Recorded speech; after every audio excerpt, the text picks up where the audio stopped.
Hello everyone, we are doing the second chapter of B.K. Shivani book, that is Incredible Power of Your Mind.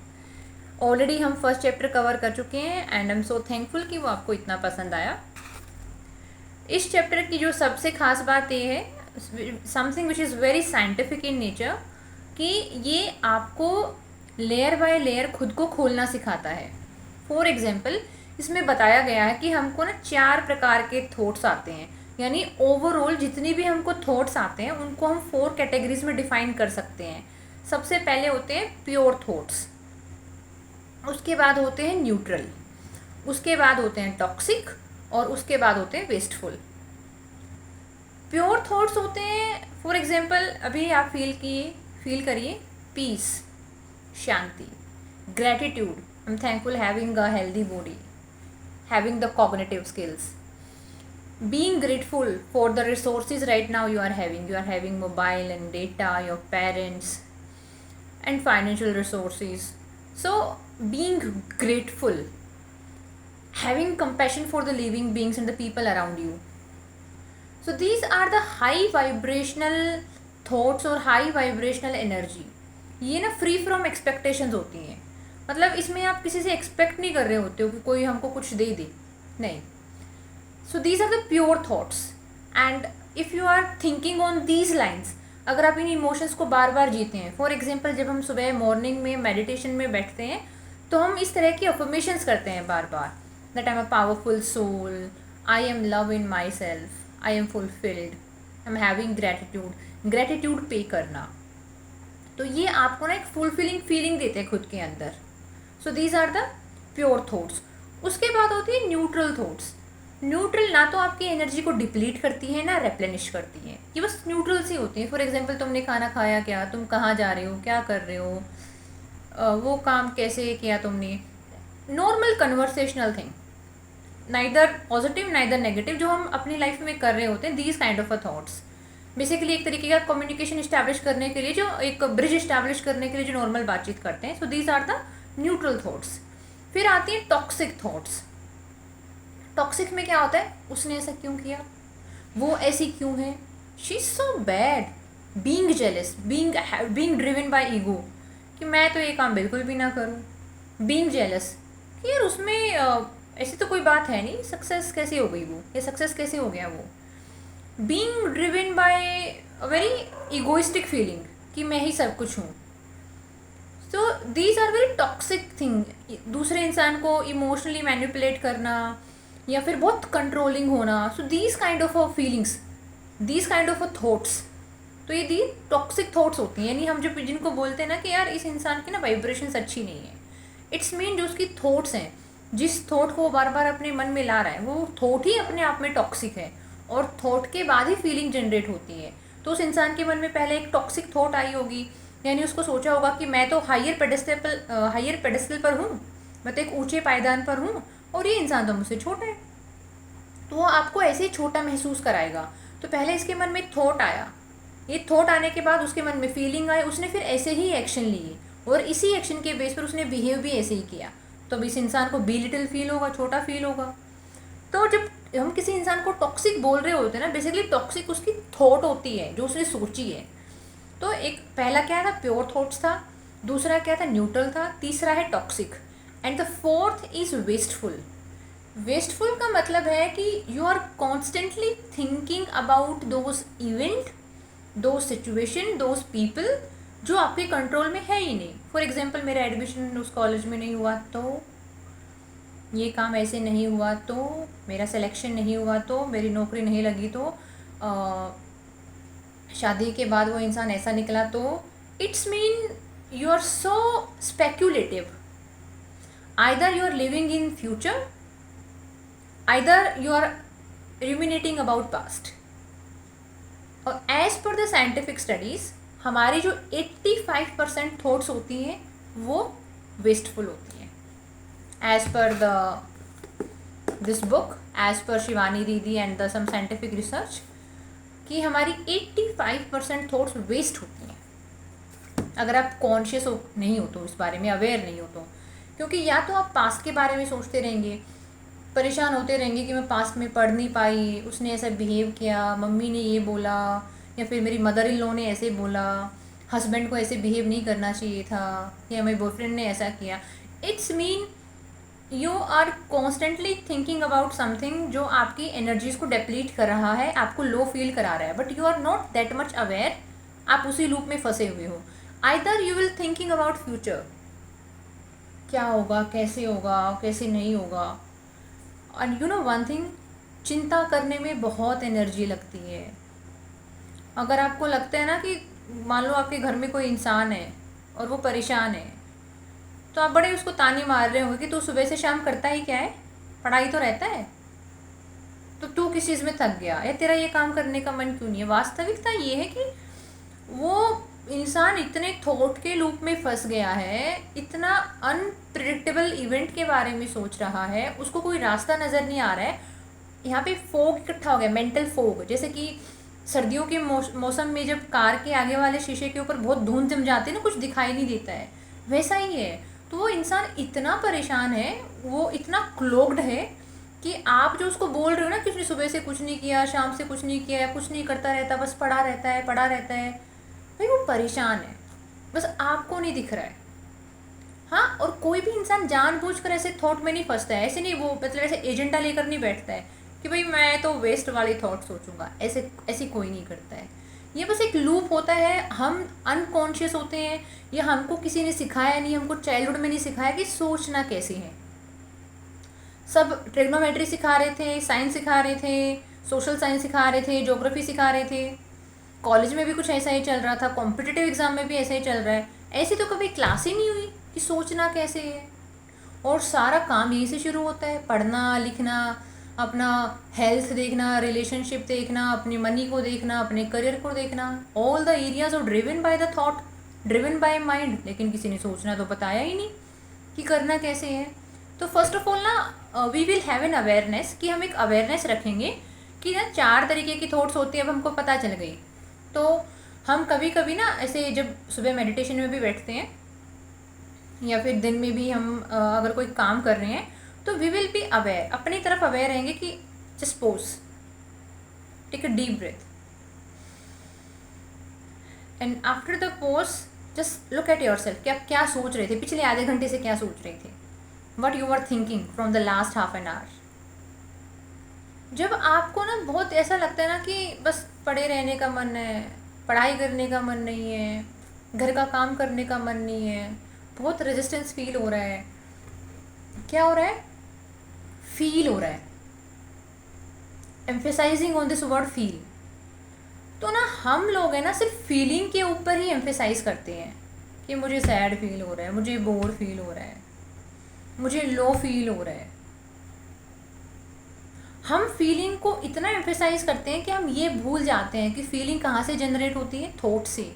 तो खुद से ये पूछो कि भाई पिछले 2 दिन से क्या सोच रही है तू, या पिछले 10 दिन से क्या सोच रही है तू, किस तरह के लोगों में बैठ रही है, उनसे कौन सा थॉट प्रोसेस ले रही है, उनसे कौन सा माइंडसेट ले रही है। क्या तू ज़बरदस्ती कहीं फिट होने की कोशिश तो नहीं कर रही? क्या तुम ज़बरदस्ती किसी से वैलिडेशन अटेंशन मांगने की कोशिश तो नहीं कर रहे हो? क्या तुम ओवर एक्सप्लेन तो नहीं कर रहे हो कहीं पे जा जाके अपने आप को? आस्क योरसेल्फ, क्योंकि फीलिंग तो एक रिजल्ट है, feeling is a result in itself. आप सोच क्या रहे थे भाई, you have to question. Just have your pen, this is a pencil, have your pen और a pencil and write it down, what I was thinking from the morning. या रात को सोते टाइम में क्या सोच रहा था, 1 हफ्ता हो गया मैं कितनी पढ़ाई लिखाई हुई है, मुझको इतना रेजिस्टेंस फील क्यों हो रहा है। मतलब जब आपको लग रहा है ना कि बहुत घिस घिस के पढ़ाई हो रही है, या बहुत घिस घिस के ऑफिस का काम हो रहा है, असाइनमेंट ही पूरे नहीं हुए हैं, प्रोजेक्ट ही पूरे नहीं हो रहे हैं, बहुत ज़्यादा रेजिस्टेंस आ रहा है, व्हाट टू डू, क्या करूँ। So basically you have to ask yourself कि एक बार रुकते हैं, जस्ट पोज और रिफ्लेक्ट अपॉन करते हैं कि मैं सोच क्या रहा था, या ऐसी क्या चीज़ है जो अभी मेरे रडार में नहीं आई है लेकिन मेरी एनर्जी को डिप्लीट कर रही है। कई बार हमको नहीं पता चलता है, हम इतने कॉन्शियस नहीं होते हैं, हम ऐसे लोगों से कनेक्टेड हो जाते हैं समहाउ कि वो लोग ना हमारी एनर्जी डिप्लीट कर रहे होते हैं। और हमको एक वो नॉर्मल कन्वर्सेशन लग रही होती है, लेकिन हमारी इतनी मेंटल एनर्जी चली जाती है वहाँ पे, हमको पता ही नहीं चलता है। Some people are energy suckers, होते हैं हमारे आसपास। शायद उनका काम ही ये, या वो उनको इस काम में कुछ महारत हासिल है, वट एवर इट इज़। कहने का मतलब ये है कि हमारे सवालों के जवाब कोई बाहर से कोई इंसान देने आ ही नहीं सकता है। We have to answer our own questions. So Shivani दीदी in this book is saying कि आप अपनी फीलिंग को एम्फेसाइज करते हो, लेकिन फीलिंग की बजाय आपको अपने थॉट्स पे एम्फेसाइज करना चाहिए कि आपकी थॉट क्या चल रही है। इसके बाद इन्होंने बोला है कि पेरेंट योर माइंड। आपका जो माइंड है ना, उसको आप छोटा सा प्यारा सा क्यूट सा बेबी समझेंगे। आपका जो मन है, basically there is a difference between brain and a mind. Brain तो एक ऑर्गन है, माइंड एक इनटेंजिबल चीज़ है जो थॉट्स क्रिएट करती है, फिर वो दिमाग तक जाते हैं, दिमाग उनको प्रोसेस करके हमारे शरीर को रिएक्शंस भेजता है। तो माइंड इज समथिंग इनटेंजिबल। तो ये कह रही है कि जो ये मन है ना, इसे बोला जाता है मन तो हवा के जैसा है, इसके ऊपर कोई लगाम नहीं है। So basically it is intangible. तो यहाँ पे ये बोलती हैं कि ना पेरेंट योर माइंड, यानी अपने बच्चे की ना, अपने जो आपका जो मन है, मन को एक बच्चा मान लिया आप उसके माता पिता बनिए। माता पिता बनने का मतलब है कि भाई हो सकता है कि आप बचपन में वो सब चीज़ें नहीं सीख पाए थे, ना आपके एजुकेशनल सिस्टम ने आपको ये समझाया, ना फैमिली सिस्टम ने ये समझाया, ना सोसाइटी ने ये समझाया कि सोचना कैसे है, थॉट कैसे रखने हैं, कैसे थॉट रखेंगी तो कैसे फीलिंग आएगी। अगर आप लो वाइब्रेशनल थॉट रखेंगे तो लो एनर्जी आएगी, लो वाइब्रेशंस आएंगी, लो क्वालिटी वाली फीलिंग आएगी। अगर आप हाई पावरफुल थॉट्स प्रोसेस करेंगे, दिस इज़ अ प्रोसेसर, और आपने इसमें हाई एनर्जी वाले थॉट्स डाले हैं, तो आपके जो फीलिंग्स होंगी वो भी हाई एनर्जी वाली होंगी, आपके जो एक्शंस होंगे वो भी हाई एनर्जी वाले होंगे, उनसे जो रिजल्ट आएंगे वो भी बढ़िया होंगे। तो it's all about how you are feeding yourself. इस प्रोसेसर में डाल क्या रहे हो। What we do in the meditation, we do affirmations. What are affirmations? Affirmation क्या है? मान लीजिए हमने अफर्मेशन किया कि हम मेडिटेशन में बैठे और हमने बोला कि मेरा मन गहराई से शांत हो रहा है। आपने इस बात को एम्फेसाइज कर करके एक टोन सेट कर लिया बिल्कुल। अब जैसे ही कहते हैं आपका मन शांत हो जाता है। Basically what you are doing, you are parenting your mind. आप अपने माइंड को, अपने मन को, अपने मन रूपी बच्चे को सिखा रहे हो। फॉर एग्जाम्पल, अगर आपको कोई बुक रिवाइज करनी है या कोई प्रोजेक्ट कंप्लीट करना है, तो आप अपने मन को बैठाओ। फॉर एग्जाम्पल, ये जो डब्बा है ना, ये डब्बा है, ये मेरा मन है, मैंने अपने मन को बैठा लिया। और भाई क्या हाल चाल है, प्रोजेक्ट करना है, बहुत हेडेक लग रहा है, ये बुक रिवाइज करनी है, बहुत कंजस्टेड फील हो रहा है, कैसे करेंगे? यू टॉकिंग टू योर मन। आप अपने मन से बात कर रहे हैं। एक काम करते हैं कि कुछ ज़्यादा नहीं, एक 50 मिनट का सेशन करते हैं पहले, ठीक है? पहले थोड़ा सा एक 50 मिनट का सेशन करते हैं, फोकस होके बैठते हैं, और 50 मिनट में चाहे 10 मिनट की पढ़ाई हो, बैठते हैं एक बार, ठीक है? खुश हो तुम, बैठ जाओगे ना? आस्किंग हिम कि are you ready with this? Okay, being polite.